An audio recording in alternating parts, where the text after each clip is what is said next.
Hello teachers, today I'm going to discuss intermediate level class 105 Smart Energy Design.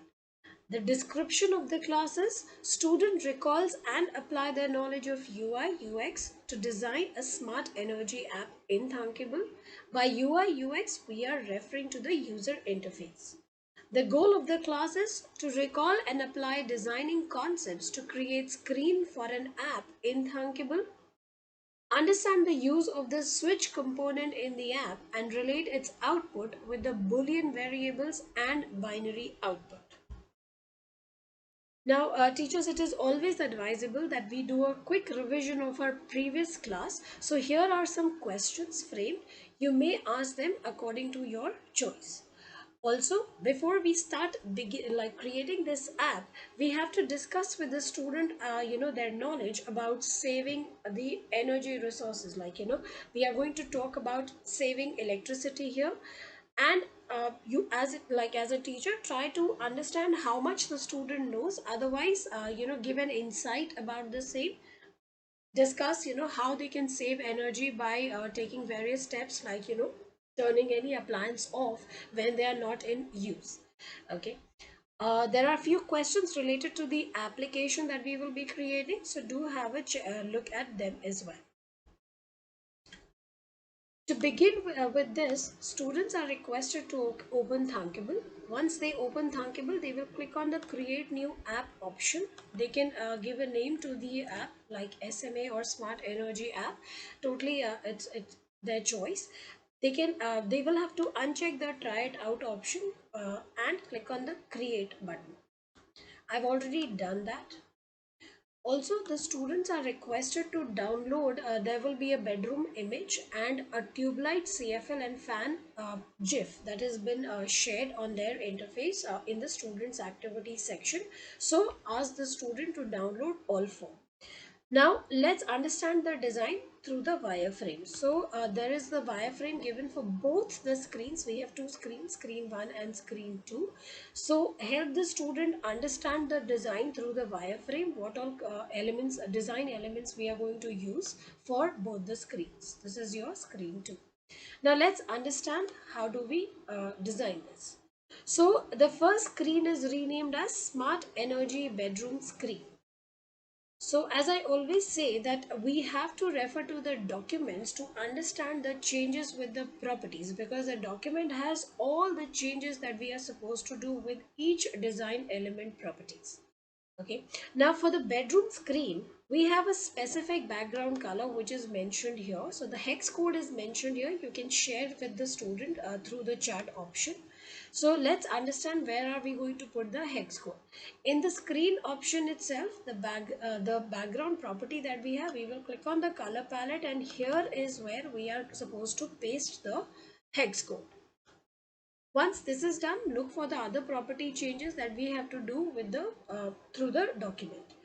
Now, in the Smart Energy Bedroom screen, we have a label which is renamed as label title. Do check the changes with the properties that we are supposed to do. Then we have a row which is renamed as row bedroom. In the row bedroom, we have an image which is renamed as image bedroom, and the image of the bedroom has been used here.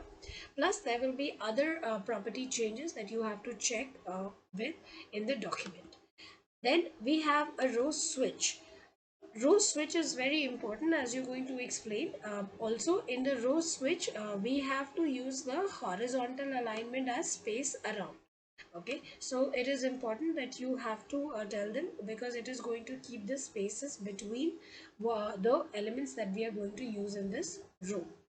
The row switch is divided into three different columns: column tube switch, column fan switch, column CFL switch. Let's discuss column tube switch. A column tube switch will have an image which is renamed as image switch, and the tube GIF has been uploaded here. Plus, there will be other properties that you have to make changes, so make sure you refer to the document. See, I will help you with the document as well here. So, when you are creating your columns, so here are the names of the column. Then here is the the column again the properties that you have to change with the background color for each column. Further, you have the image properties as well given. Now we are using the new component switch. We will rename it as switch tube light. Okay, so this is the component that we are going to use. Now the switch, you're going to disable the value as option, and the visibility will be true. There is a tint color which will be green, the on tint color will be red. And you have to explain the switch to your student. Ask them, how do we switch on or off any appliance at our home? So we will say that we use a switch. Now switch has two values, like a boolean variable. For example, say a switch has two values as false and true. True means switch is on and the appliance is going to work. False means the switch is off and the appliance is shut. So it can have any two opposite values like 1 and 0, as in for binary. Similarly, Thankable has a component called switch which allows us to get the user's boolean input. Okay, so make sure you explain the switch well, and what changes we have to do with the properties of the same. Once this is done, student can simply, once the column tube switch is created, they can click on the duplicate option and create column fan switch and column CFL switch and make the changes with the properties accordingly. Then we have another row which is called as row usage, like renamed as row usage. Row usage will have two labels, label energy bedroom and label unit. Make the changes with the properties as mentioned in the document. We also have a button which is renamed as button check usage, and you have to change the properties as mentioned in the document. So our screen one, once a design is complete, now let's move ahead to the second screen. The second screen is renamed as screen final. Let's see what do we have in screen final. You can refer to the wireframe as well if you want, or you can refer to the document. Let's see. So here is how you're going to create the screen final. Simply click on this plus option to get a new blank screen, and you can start to design. So the screen final has row in it which is renamed as row display.